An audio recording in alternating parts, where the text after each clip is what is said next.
Hi everyone! Welcome to Nana Digital Products. And for today's video is a free webinar about how to sell digital products online. So this will be a beginner's guide for those na gustong magbenta ng digital products online, kung paano ba magsimula sa pagbebenta ng digital products, and etc. So, before I start, I would like to introduce myself to you guys. My name is Nana, and I am a digital product seller online. So, nakikita nyo sa mga TikTok, sa Facebook, yung mga uso, yung mga nagpo-post ng digital product selling. Yes, guys, totoo yan. And isa ako dun sa mga nagbebenta. A quick story lang about my background. First ko nakita yung digital products is way back pa 2023. So, I just started this year, this second quarter, actually this year. But you know, sinayang ko yung opportunity since last year na nakita ko siya first sa TikTok, which is nagba-viral siya sa TikTok.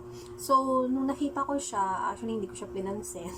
Kasi nga, akala ko another MLM or another scam or whatsoever, di ba? Kasi uso nga yan sa online. So, ganun lang. Siyempre, nagiging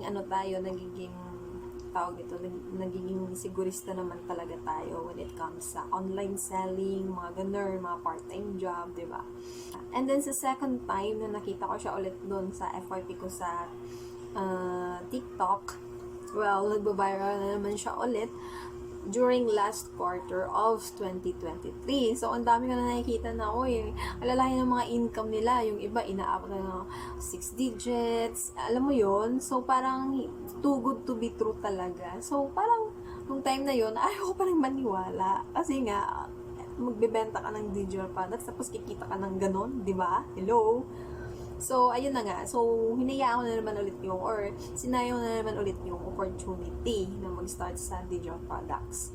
And then, well, early this year, may finalo ako na digital product coach dito sa Instagram and actually sa TikTok. So, ano siya, isa siya sa mga favorite ko na coach sa digital products. Actually, member na ako ng community niya. Kahit hindi pa ako nakabili ng product sa kanya, in fairness, inaccept niya yung pag-join ko sa group niya. And then, ayun, tapos nagpa-raffle siya one time, binigyan niya ako ng free digital products. And then, nung nag-start na ako mag-digital products, actually, nung nung June, actually, pinag-aralan ko muna siya. Hindi muna ako nagpo-post ng marami, hindi ako nagpo-post ng mga ganun. Pinag-aralan ko muna yung digital product selling, kumbaga.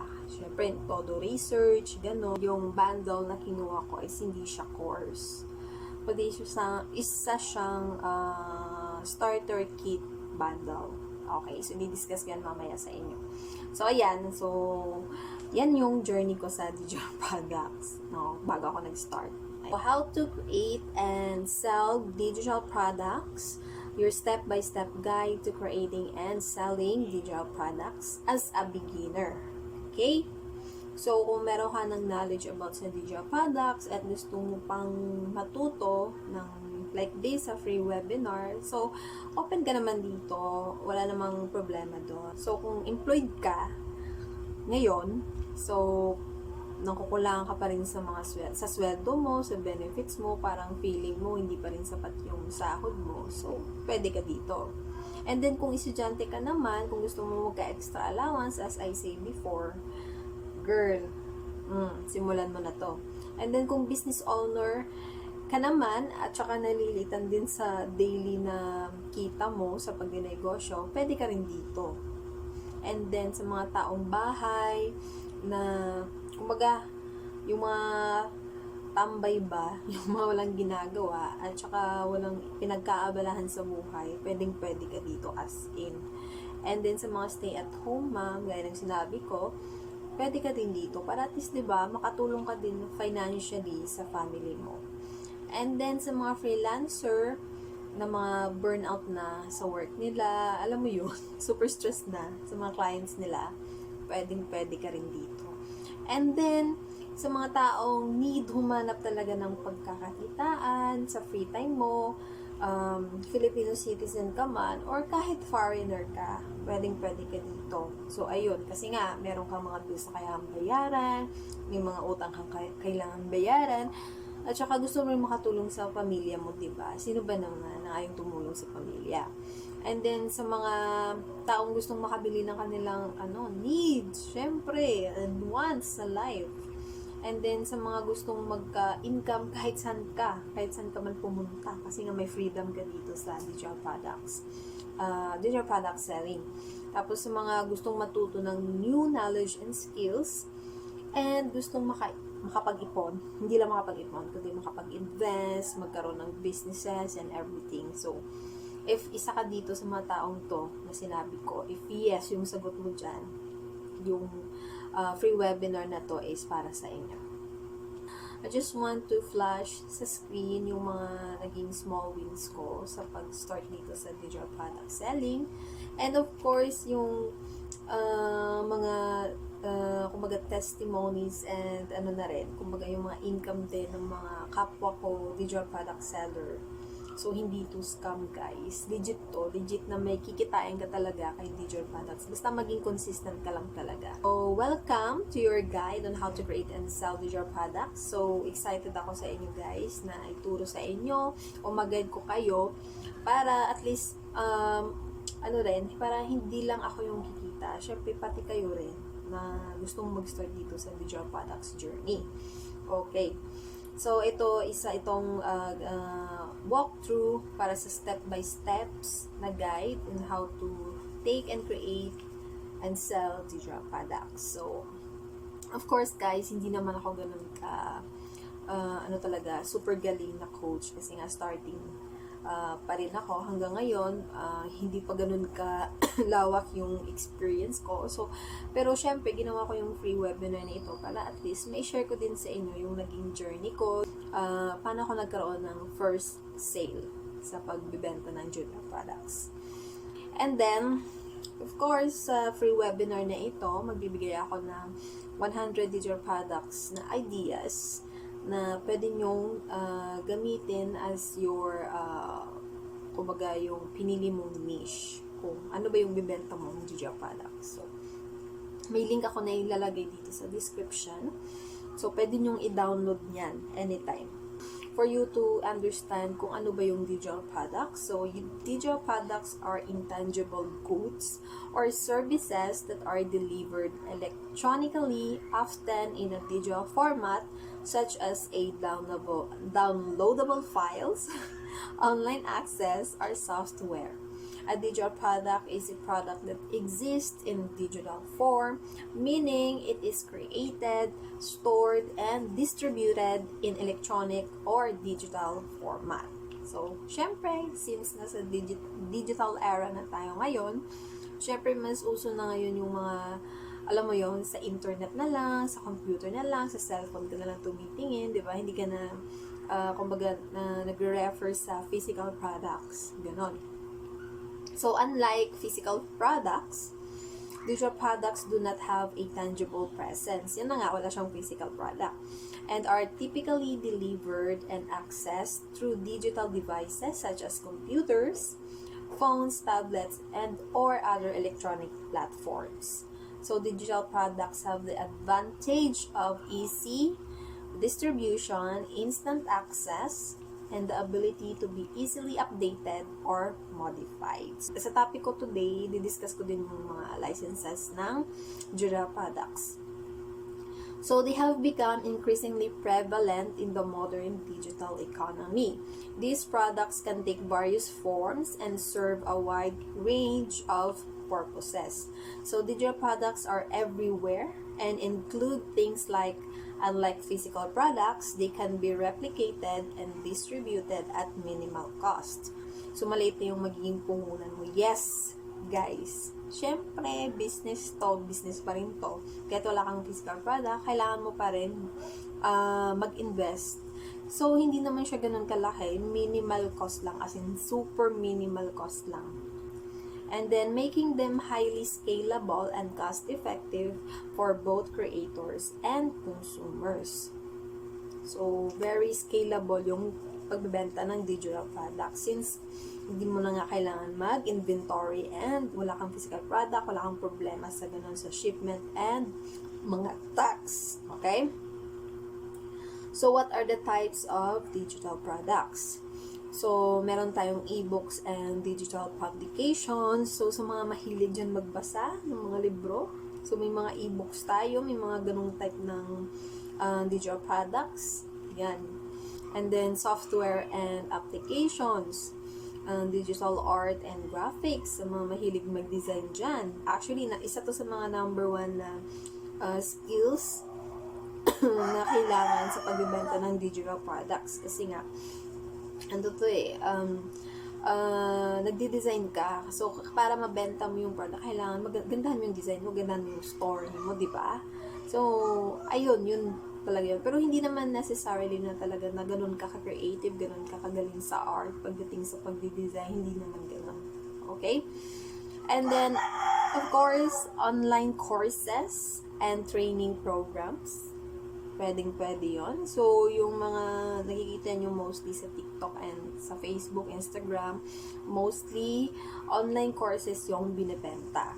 Okay? So, good investment talaga yung online courses kasi nga, maraming tao pa yung hindi pa masyadong alam yung kumbaga yung benefit or opportunity sa pagbebenta ng digital products. So, yung iba is ginagawa nilang product yung online courses about sa paano ba bumenta ng digital products. So, isa din yun.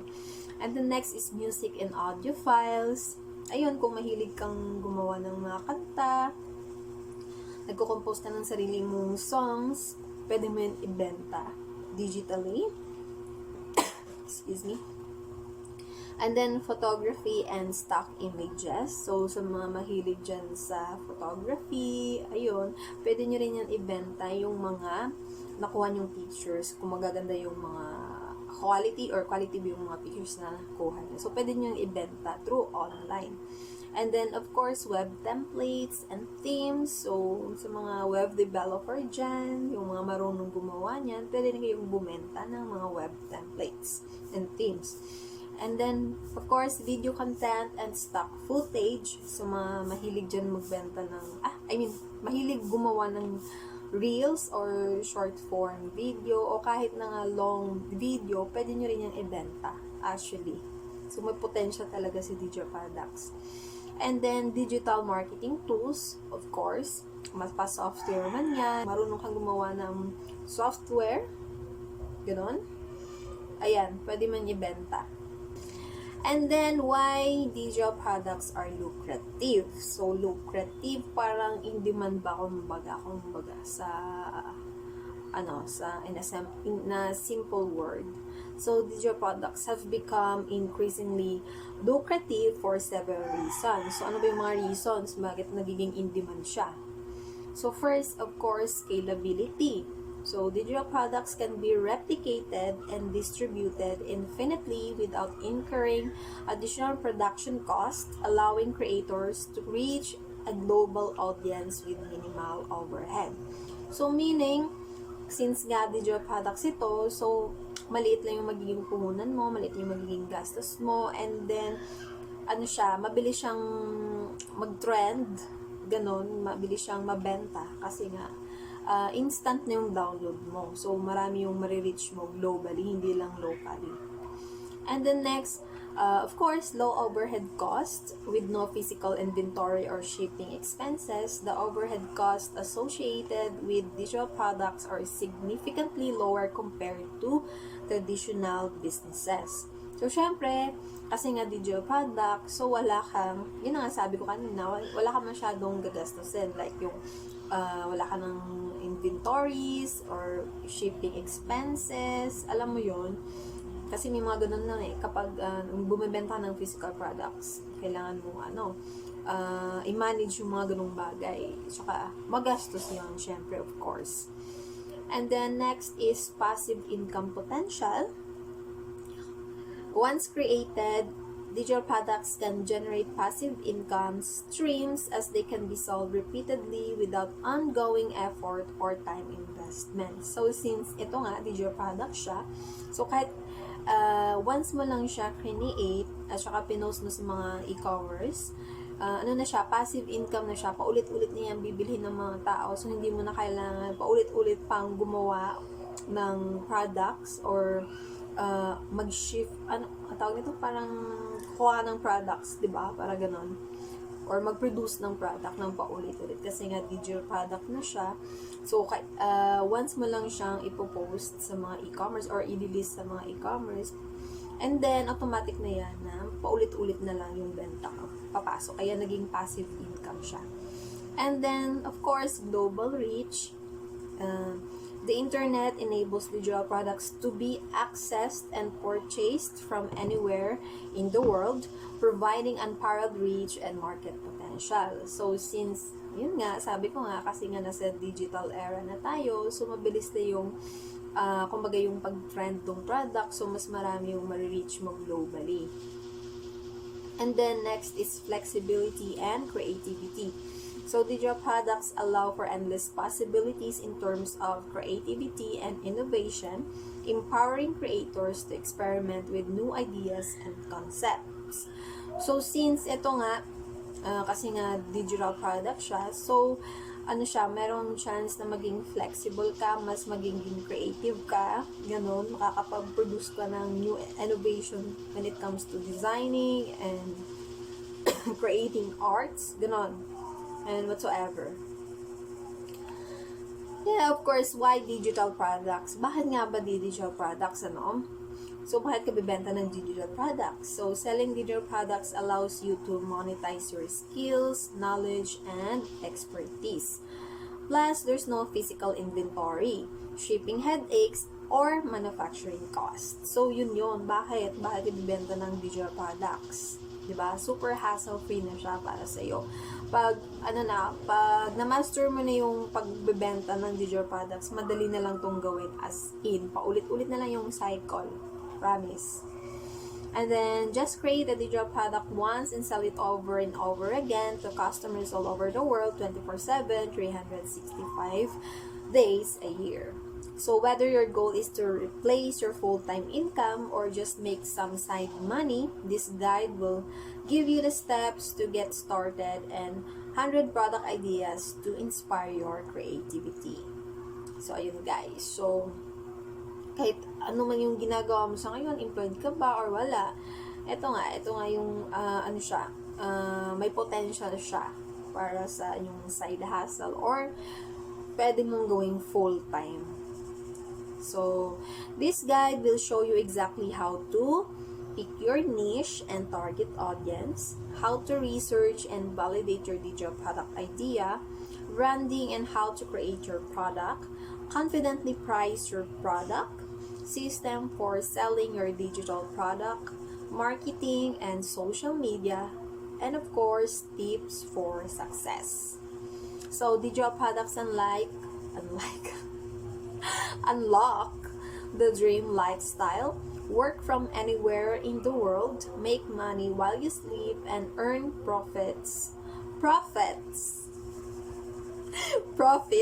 long-term with a single creation. Yan, ba't ako nabubulal? Pasensya na guys. Ano ba yung step 1 natin? So, of course, picking a niche. Kailangan, bago mag-start sa digital products, kailangan alamin mo muna kung ano ba yung niche na gusto mo. Pag sinabi mong niche, ano ba yung gusto mong kumaga yung main na product or type of products na gusto mong ibenta. Di ba? So, kasi, importante kasi ito sa pagbebenta ng digital products. Kailangan alam mo talaga kung ano yung bibenta mo. Na alam mo sa sarili mo na kaya mong ibenta ng paulit-ulit. Na kaya mong, kumbaga alam mo yung paikot-ikot ng product na to.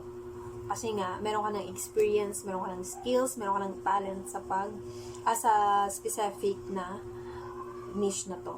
Like, kunyari, fitness ba, personal development, graphic design, photography, or health and wellness, and etc. So, kailangan mo ring alamin yung ano ba yung mga pangangailangan ng target audience mo? Ano ba yung makakasagot sa mga pangangailangan nila? Di ba? Or mga katanungan nila. Kailangan alamin mo rin. Kailangan mo na thorough research. Ganon. And then, of course, identify market demand. Ano ba? Yung niche ba to is in demand ba siya sa digital product selling or digital product platforms or digital world? Kailangan mo rin i-research yan, of course. And then, kailangan mo rin, mag-conduct ng keyword research para malaman mo yung level of interest and competition, of course. Kung mataas ba yung competition niya. Ganon, kung in demand ba siya. And of course, look at trends to see what products are popular right now. So, you can use, of course, dito you can use Pinterest or Etsy. And then sa step 2, market research, of course. So, kailangan mo mag-conduct ng market research before launching a digital products because crucial to para in order to create a product that will sell. So, kailangan mo talagang mag-research para at least malaman mo kung mabibenta ba or may demand ba yung product na or niche na ibibenta mo sa digital product selling. And then, kailangan mo rin i-understand kung ano ba yung mga needs ng customer mo and ano ba yung yung mga pain points nila. Kailangan mo i-understand, maintindihan. And then, if you can utilize social media to reach out directly to your target audience, conduct research and ask them questions to find out what they are struggling with and use the answer to help you decide on a product to create. You could also use online resources like Ask the Public. Ayan, pwede mo yung gamitin. Like, magtanong ka sa mga groups, online groups, sa Facebook, ganun, sa mga community, ganun. Magtanong ka, like that. And then conduct competitor analysis to validate your product idea and see how you can differentiate your product. Look at sales volume of competitors. You can use keywords everywhere and Google to find top performing keywords. So, of course, kasi nga nagbibenta ka and business to, kailangan mo rin mag-research ng competitors mo para malaman mo rin kung ano ba yung kailangan mo enhance or i-upgrade sa digital products mo, no, na may kasing niche sa competitor mo. Para at least, malaman mo kung ano ba siya, kung maganda ba yung performance ng product na to, diba? And then, evaluate the features, functionalities, and benefits of competitors' digital products. Compare pricing, packaging, and any unique selling proposition. What makes it different, stand out from the rest. Yun na nga yung sinabi ko. And of course, for digital products, I recommend searching places like Etsy, Udemy, and Creative Market to find competitors. So, sa step 3 na tayo, product creation. So, once you have decided on your niche and conducted competitor and market research, it's time to create your product. So, importante ito guys kasi nga part to ng pagbibenta ng digital products. Kailangan mo magkaroon ng magandang branding. So, branding yung pag-uusapan natin dito. So, once you've settled on your digital product, it's essential to establish your branding before diving into its creation. Your branding is where a lot of your own distinct styles, taste, and personalities can really come out. And there's so much that can go into your brand, and even more so than just fonts and colors. For your brand, you will want to consider things like, syempre, yung tone of your messaging. Syempre, ano ba? Casual ba? Funny, sassy, professional, inspiring, or authentic. And of course, the style of your products and social media.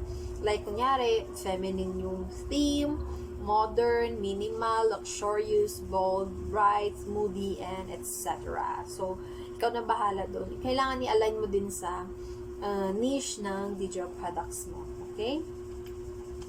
And then, the values you communicate in your content and decision making, like ambition, gratitude, family, success, motivation, freedom, adventure, joy, and etc. And syempre, your brand story. Kailangan may story yung brand mo. Your personal story or parts of your journey that will resonate with your target audience. Kailangan relatable ka sa masa. First is kailangan mag-decide ka on your brand aesthetic.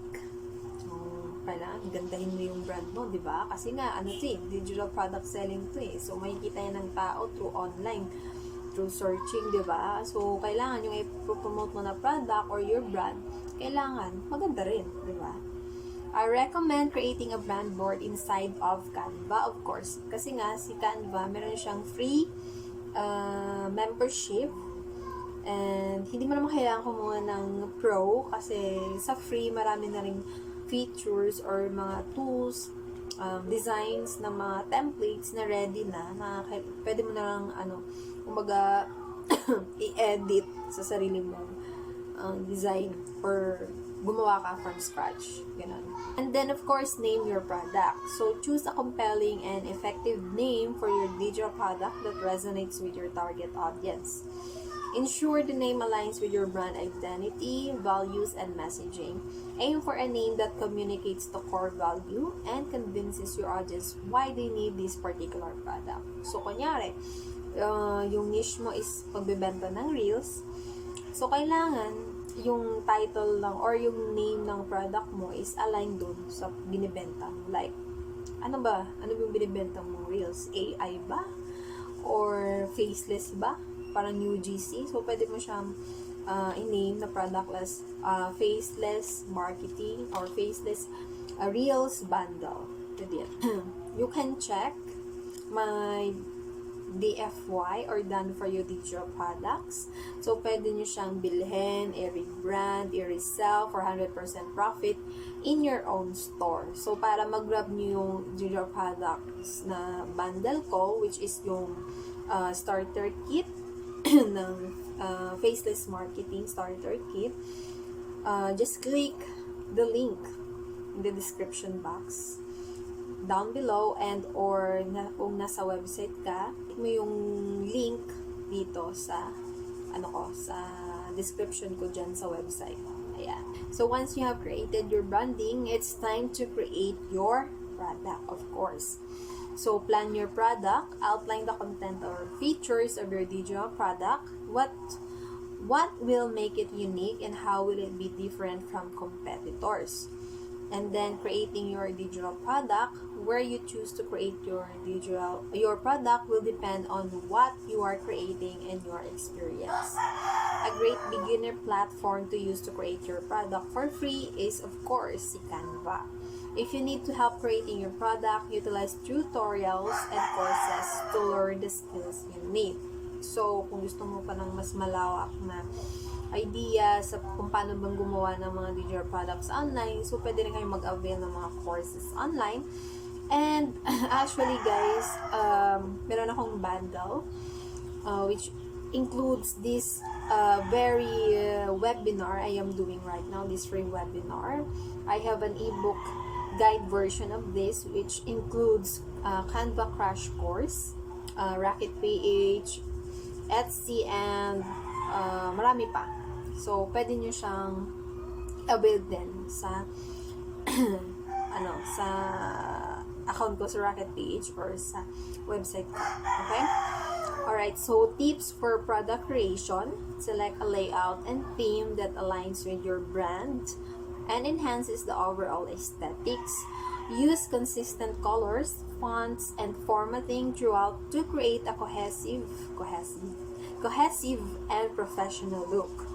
Pay attention to font choice, size, and formatting to ensure readability across different devices. Incorporate white space to improve readability and avoid clutter. So, importante yan, guys. So, sa pagdi-design, sa paggawa ng digital products nyo, kailangan meron kayong iisang team lang.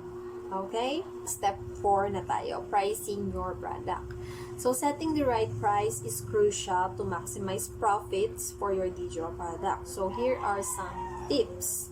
So, pricing your product. Research current market pricing. Analyze what competitors are charging for similar products. Is there a common price range? So, price based on value, not effort. Don't just base it on your time invested. Price accordingly to the value you provide customers. So, syempre, ano to guys hindi lang to basta-basta nagpa-price ka lang ng kung ano ba yung gusto mong i-price, ganun na lang.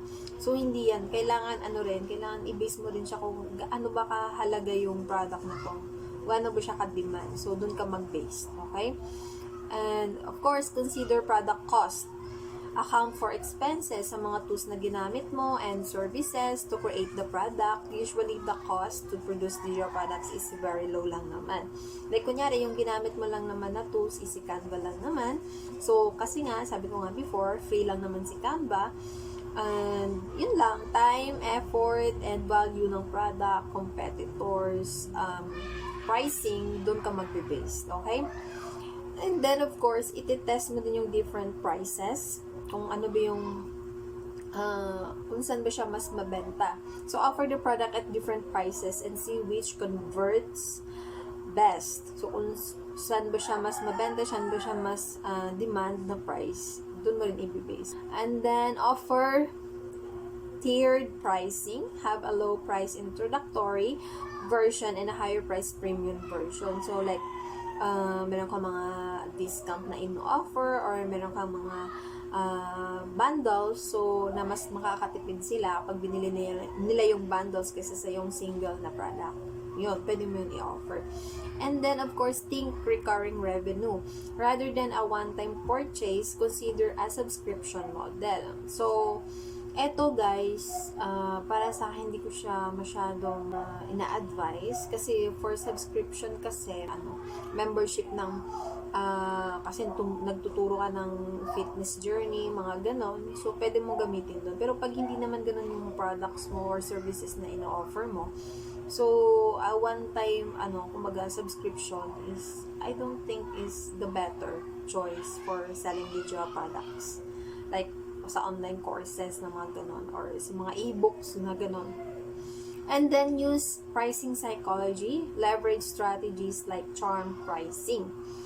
300 pesos or 500 pesos. Instead of that, why not gawin mo siya na 488, ganon. And, syempre guys, no, kasi nga, nasa topic na tayo ng pricing ng product. So, sa ngayon, isa to sa mga problema sa ngayon sa ng mga digital product seller or digital products creator sa online. Kasi nga, marami nang naglalabasan, mostly sa mga ewan ko kung baguhan ba sila or sa mga gusto lang bumenta agad. Like, alam mo yun, pinababaan nila ng sobra yung products. Like, meron ako nakita na yung original na price is nasa 3 plus, ganon, 3,000 something. Tapos, binenta niya yung product nasa 99 pesos lang, 149, nasa 59, 89, 69, 49, diba? So, wag niyong gawin yun, guys. Kasi mawawalan ng value yung digital products mismo. Lalong-lalo na pag reseller ka lang, pag hindi ikaw yung original creator ng product. Kasi, number one, diba, hindi mo na narespeto yung original creator. Kasi nga, reseller ka lang Tapos, binabaan mo yung presyo. So, paano na lang? Ano kaya yung mararamdaman ng original creator pag nakita niya yung pricing mo? At saka, guys, may sinusunod tayong minimal na SRP para sa digital products pag nag-resell ka. So, kung may binigay sa'yo si original creator na SRP price or minimum price, yan yung sundin mo. Or, pwede mong dagdagan yung price. Pero wag na wag mong babaan doon sa minimum na SRP price na binigay sa'yo ng original creator. Please lang, wag niyong gawin yan guys. Kasi merong ibang original creator ng product na nagdidemanda sa mga reseller sa ngayon. Meron akong alam na nagpa-compensate siya sa isang reseller ng products kasi nga siya yung original creator tapos ayun, binenta niya tapos nasa mababang halaga tapos ayun file siya ng reklamo for compensation and everything. So yan guys, so iwasan natin yung ganun. Okay? Maliban na lang kung ikaw yung original creator ng product, original creator talaga hindi lang reseller. Original creator. Depende sa'yo kung bababaan mo yung price ng product mo. Kung para sa'yo walang halaga yung ginawa mo or para sa'yo hindi ganun ka-effort para sa ganung value or ganung price yung product mo.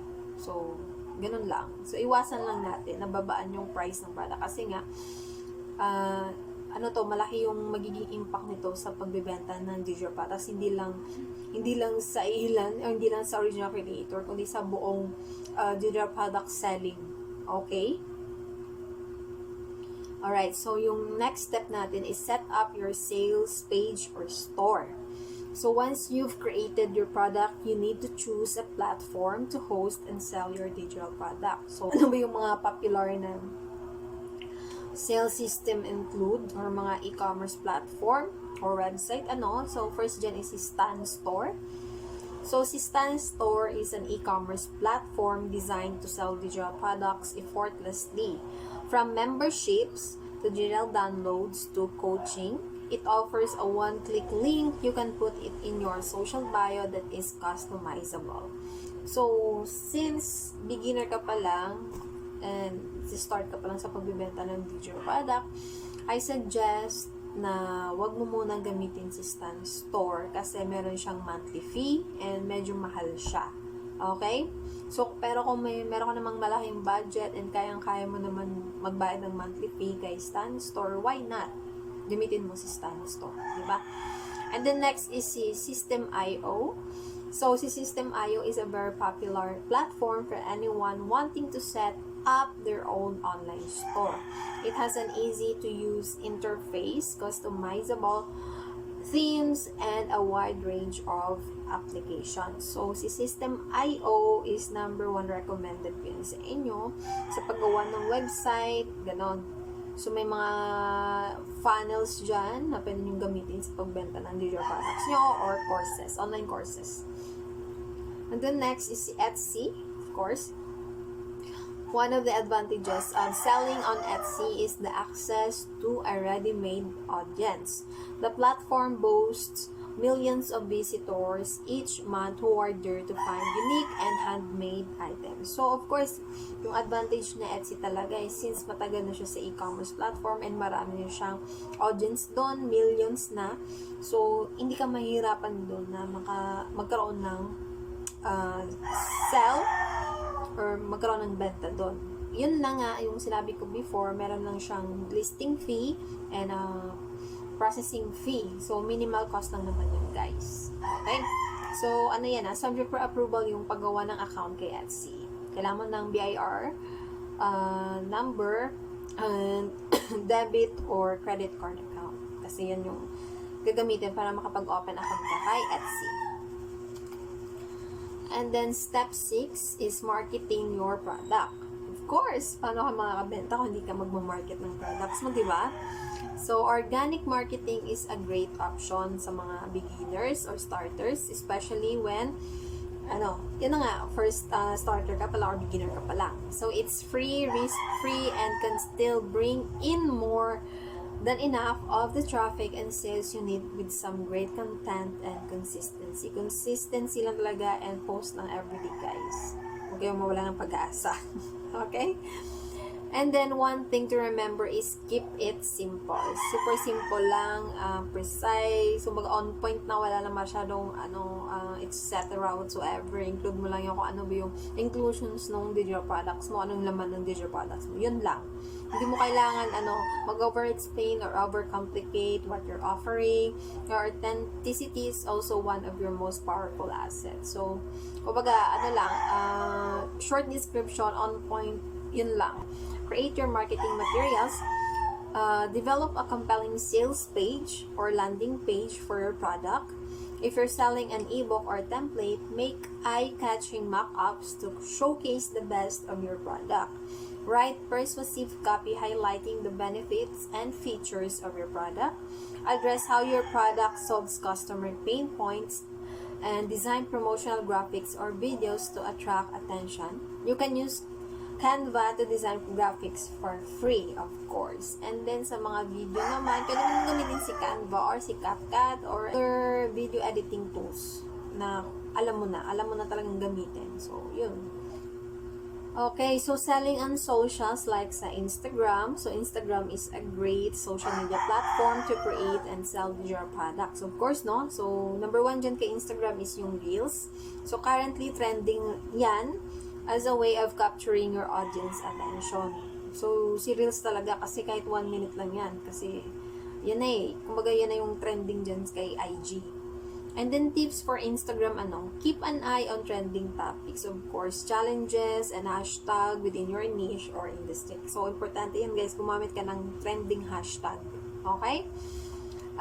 Like, kunyari, hashtag Canva templates creation or Canva templates for beginners, mga ganun. And gumamit ka din guys, syempre ng mga trending audios kay Instagram, sa Reels, di ba?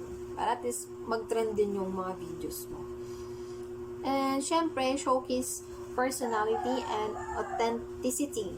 Of course, I infuse your reels with your unique personality, humor, or storytelling style. Authentic content resonates with audiences and encourages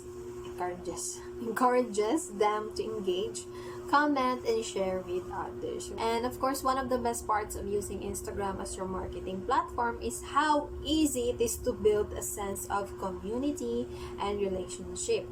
So the DMs or direct messaging system built into the app is a perfect tool to use for this. Yeah. So sa mga kung nagpo-post ka ng mga products mo or nagpo-promote ka ng mga products mo, kailangan, syempre, lagyan mo din ng mga CTA action or call to actions na reminders. Like, kunyari, DM me to ganito at ganito sa IG, diba? To know more, like that. Kailangan lagyan mo yan always, guys. And then, next is yung TikTok. Of course, TikTok. If you want to expand your reach past Instagram, then TikTok can also be really beneficial. Kasi nga si TikTok is, mabilis kang mag-trend sa TikTok, lalong-lalo na pag-trending yung products na pinopromote mo.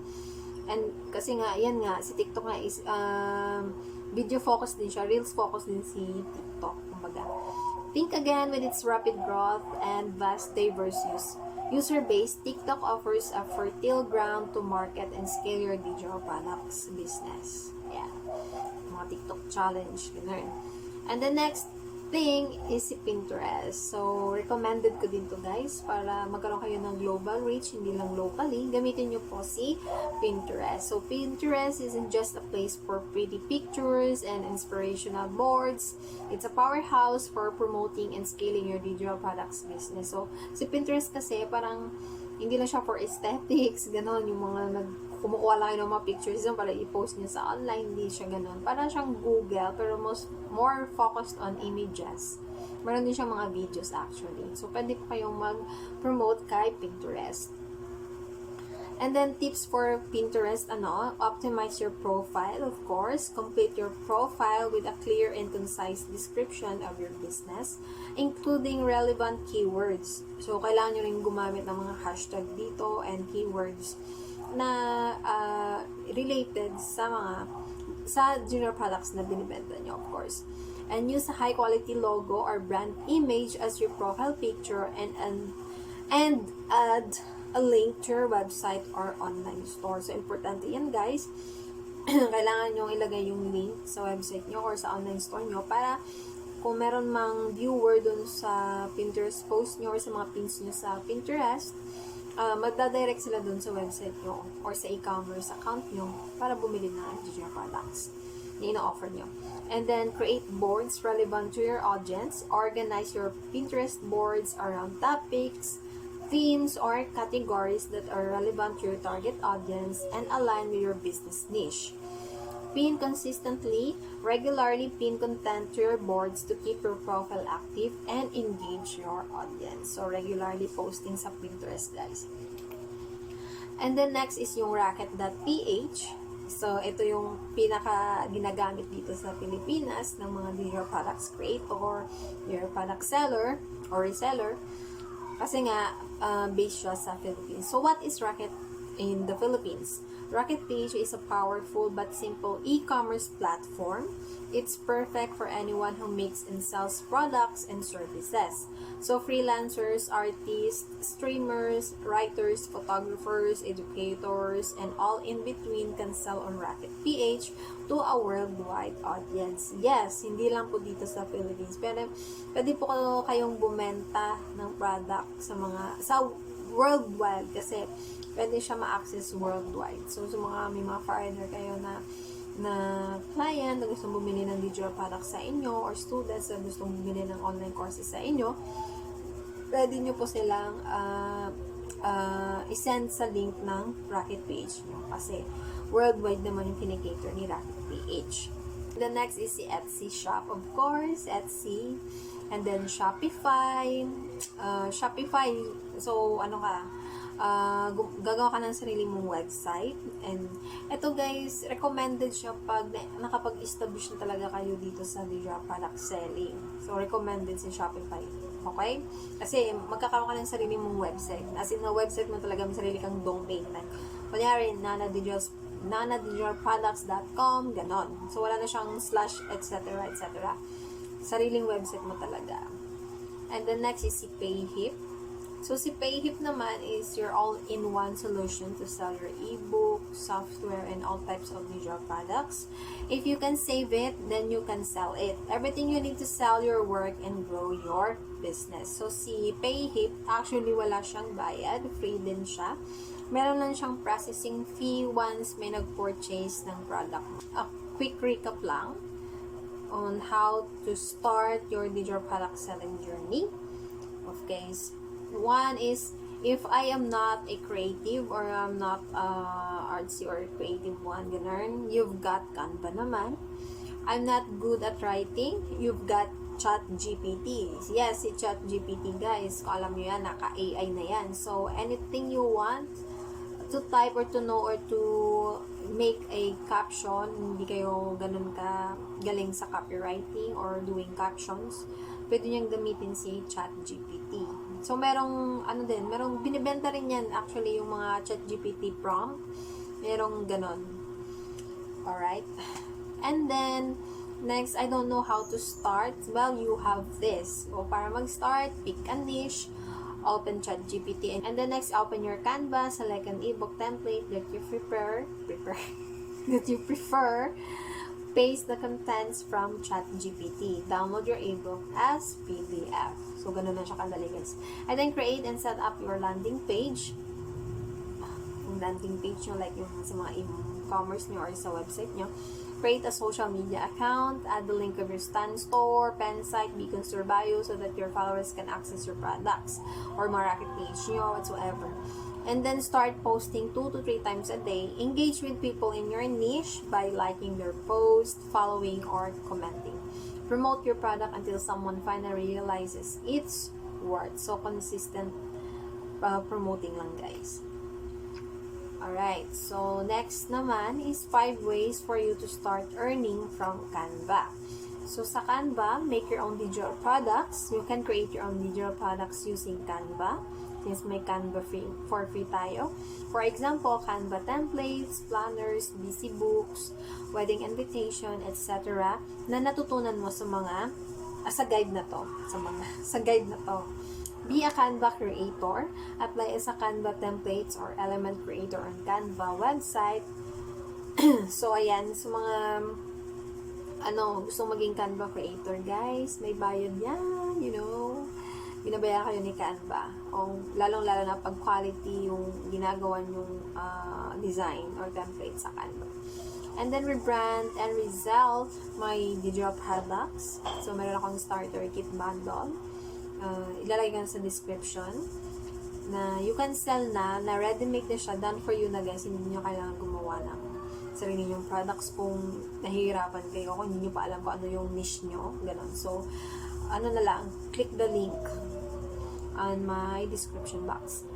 And of course, offer it as a service. You can offer this as a service for your clients. For example, if you know how to design on Canva, you can offer that as a skill sa mga gustong mapagawa ng logo design, template design, brochure, infographics, and etc. So, like, kunyari, yung mga real estate agent na wala na masyadong time na mag-create or mag-design ng sarili ng ad templates, gano'n, na gagamitin for boosting or for advertisement in social media, ganon. Mga car agent, ganon. Kontakin niyo sila guys, ayun. Gawin mong service yung paggawa mo ng Canva creations. And then, of course, make a business. You can start a business for this if you want to maximize on selling. Pwedeng digital products and physical products, especially kung may printer ka sa bahay nyo, pwede mong ibenta ang mga designs. At the same time, you can sell your template links online.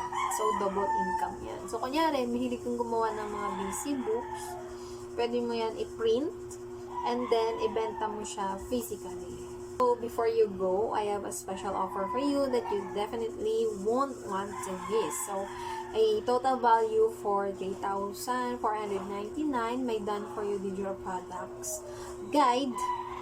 So, you can get it only for 1,499. So, guys, the link will be provided in the description box below. So, pwede mo siyang i-purchase dyan sa account ko, and then pwede mo na siyang i-benta or i-resell anytime. 100% ROI is sa'yo na. Wala akong makukuha commission dyan. Sa'yo na yan, okay? And next is 2 ways for you to start. First is for free. So, kung gagawa ka ng sarili mo from scratch, so do a self-study using my beginner's guide, Google, YouTube, or si Canva. However, syempre, expect mo na overwhelming siya, lalong-lalo at beginner ka, at dahil walang mag-guide sa'yo kumbaga, kasi lang siya, ikaw mismo gagawa from scratch.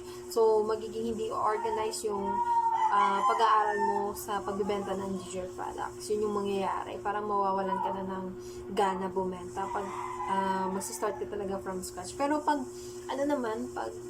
creative ka naman, organized ka naman, pwede mong gawin yan. At least, diba, nag-start ka for your very own product. Ikaw yung original creator. And the next is yung paid. Siyempre, opportunity na mas maintindihan mong mabuti ang digital products, and you get the perks stated above.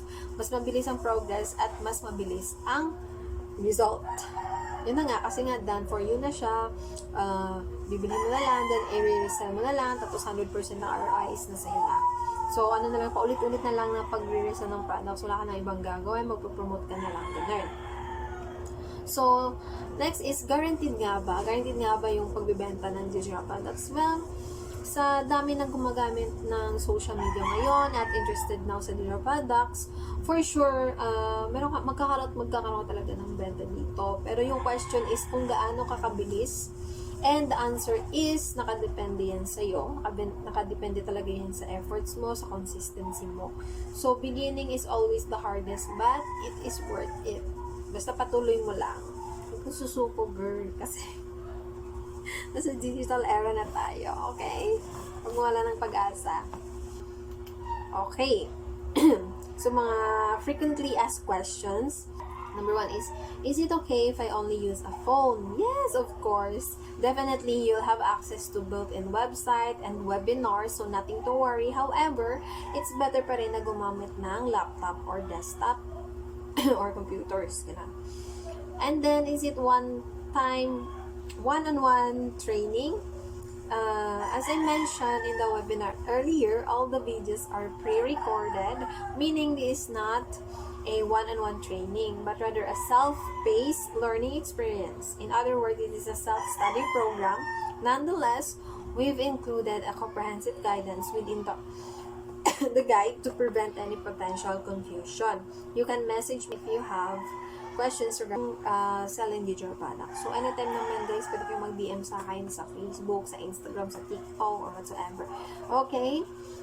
Pwede na naman sa email. And then, kung nahirap na talaga kayo, pwede tayong mag-Zoom meeting. Pero syempre, kasi hindi ko po kayo ma-replyan agad-agad, lahat, kapag, lalo na kung madami yung nag-DM sa akin. Okay? And then next is it okay if I'm a beginner with no prior experience in digital products? Yes, of course. We provide guidance on how to create and market your digital products. So, additionally, in the future, siguro gagawa ako ng GC or community. So, next is, can people from outside the Philippines join? Yes, indeed. Pwede po kayong mag-join, pwede po kayong magbenta anywhere in the world. Mapa-Pilipinas man ba kayo or nasa ibang bansa man kayo, pwede po kayong bumenta ng digital products. And pwede nyo po itong gawing as sideline or extra income nyo, whatsoever. Ganun. And then, next is it guaranteed that I'll earn once I join digital product selling?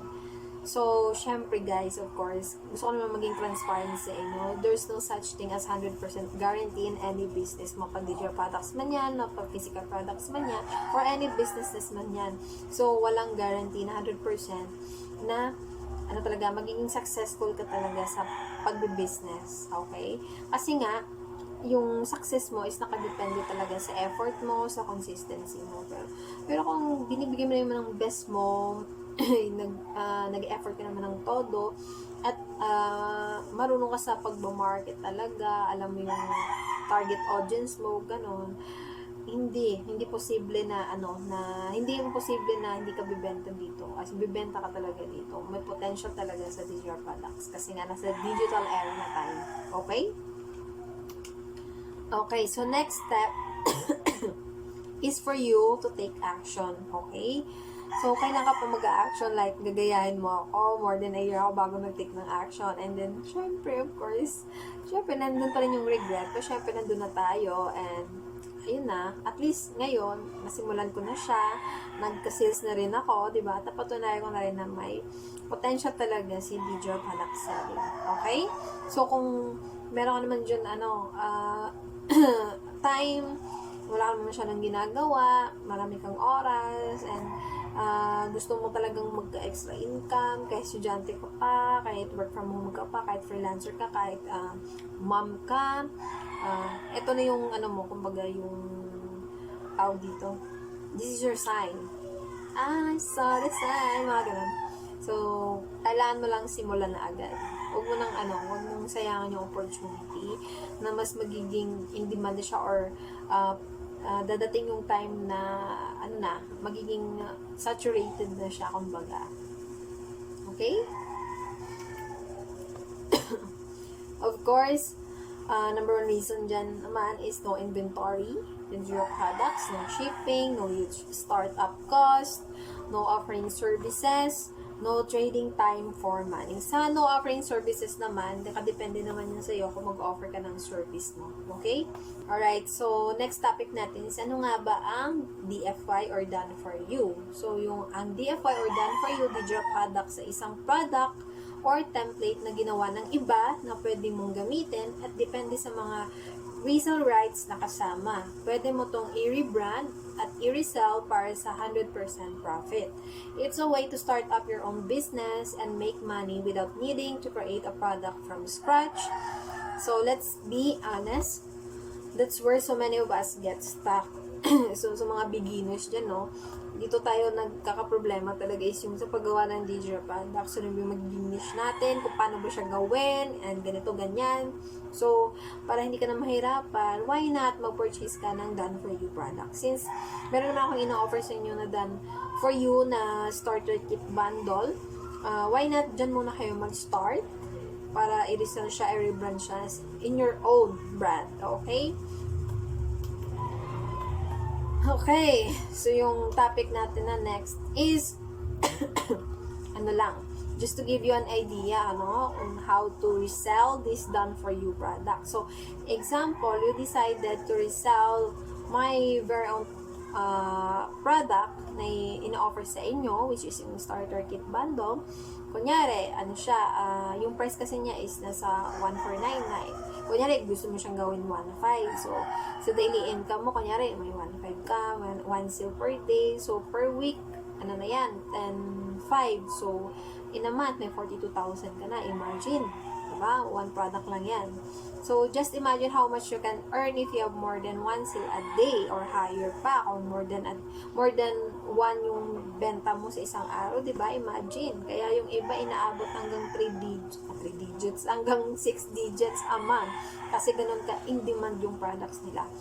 So, the next question is, kanino ka naman pwedeng ibenta? So, you can resell this to the following. Sa mga VA, social media managers, freelancers, graphic designers, marketers, online sellers, anyone that can benefit from the templates, or mismo sa mga taong gustong matuto pa paano kumita from this side hustle. Okay? So, kahit hindi pa ganon, kahit mga estudyante lang yan, kahit mga may mga trabaho lang yan, ganun. Basta yung mga taong gustong magka-extra income, pwede mong ibenta to sa kanila. Or kahit sa mga end user na mismo, sa mga, kaya nagbibenta ka ng mga journals, ayun. So, kung gusto mong magbenta ng journals, pwede mo ibenta sa mga taong nagjo-journal, mahilig mag-journal. So, ano na yan, to the end user na siya. Okay?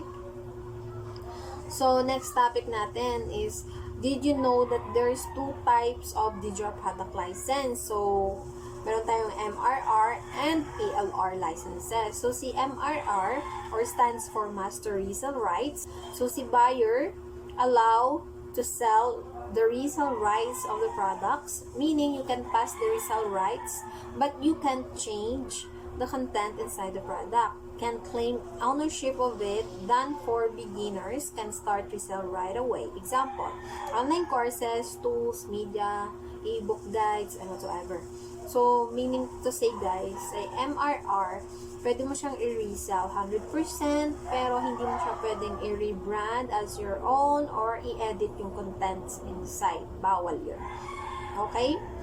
And then CPLR naman stands for Private Label Rights. So, si buyers have the right not only to use but to make the product rebrand as own and resell it under their own name. So, flexible to change and customize. Example, ebooks, editable templates, planners, articles, videos, etc. Two types. And of course, there's two types of PLR. First is yung restricted and then yung unrestricted. So, si PLR restricted, yan yung mga products na pwede mo siyang i-resell as is, pero to the end user na siya. Kumbaga, hindi mo siya pwedeng i-edit and hindi mo rin siya pwedeng rebrand as your own. And then next is yung PLR na unrestricted, which is pwede mo siyang i-edit, pwede mo siyang i-rebrand as your own, and pwede siyang ma-resell. Okay? So, why should you buy MRR or PLR licensed products? So, first, the benefits of selling MRR or PLR done for you products is, of course, makakasave ka ng time instead of creating your own digital products. Sell someone else product. Siyempre yun, no? Makakatipid talaga sa time. Bibili mo na lang siya, resell mo lang siya. Pero, be mindful of the licenses, okay? And then, of course, sell multiple times. Keep making money from the same product by selling it over and over. And then, of course, customize the product if ito ay unrestricted PLR. So, modify the product to suit your own brand. So, MRR or Master Resale Rights and PLR or Private Label Rights grants you a license to own the product and resell it multiple times. Remember, PLR products ay dalawang klase yan, restricted and unrestricted. Okay? Okay, so self-study versus enrolling in a course or buying a DFY product. So, structured self-study follows a structured curriculum that covers all necessary topics needed in digital products, not organized. Hindi siya na-organized. So, kung ano naman, kung mag-enroll ka sa mga courses or bibili ka ng mga done-for-you na products na lang, is follow a structured curriculum that covers all necessary topics needed in digital products, organized. Okay, organized, meaning organized siya. So, self-pacing, self-paced but can lead to procrastination or inconsistent learning. So, tatamarin ka na. And, pero kung pag mag-enroll ka naman sa mga course or bibili ka ng mga DFY, so, ayun na, fixed pace set by na siya, helping maintain steady progress na. Kasi, hindi ka na mahihirapan kumbaga, like, kung magre-resell ka na lang, yun na lang, magbenta ka na lang. And, etc. pa guys, marami pong benefits dyan. So, if you need some help, you can chat me, you can DM me in Instagram, Facebook, and TikTok, and pwede rin naman sa website ko, pwede ko rin mag-message sa akin doon, okay? Anytime. Basta available po ako. And, syempre, hindi ko po kayo agad masasagot isa-isa. Pag marami po kayong nag-DM sa akin. So, hingi na po ng konting pasensya sa inyo. Okay? Guys, no, i-remind ko lang sa inyo, in the description link below, ilalagay ko yung link ng 100 product ideas for beginners for free po yan. Bibigay ko po sa inyo for free para pag-isipan nyo kung ano ba yung mga digital products or niche ng digital products na gusto nyo ibenta. Ayan. So, last is tips for success. So, collect customer feedback to see areas you could improve, how you could make the product or the marketing better. Importante po yan. So, next is ask for reviews and testimonials. Be sure to display them in your marketing. Analyze your sales data. Identify any bestsellers and trends. How can you optimize your products based on the available data? And the next is explore opportunities to expand your product line and create additional products. You can bundle items together to create a higher priced product. So, sa mga nagbabundle dyan, actually, isa yan sa mga bestseller when it comes to digital product selling. Then next is automate any processes in your business and try to improve your customer experience. This can help you to scale faster. So, since nasa digital era na tayo, so very effective talaga yung automation, guys.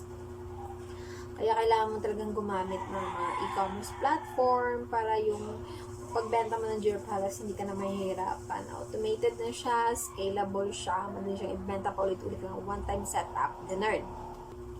Thank you so much for investing your time and effort in using this starter kit.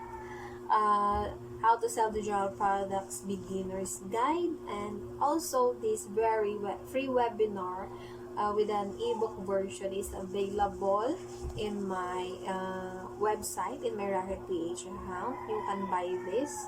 So, ina-offer ko din to, guys. Ito yung starter kit bundle ko. Okay?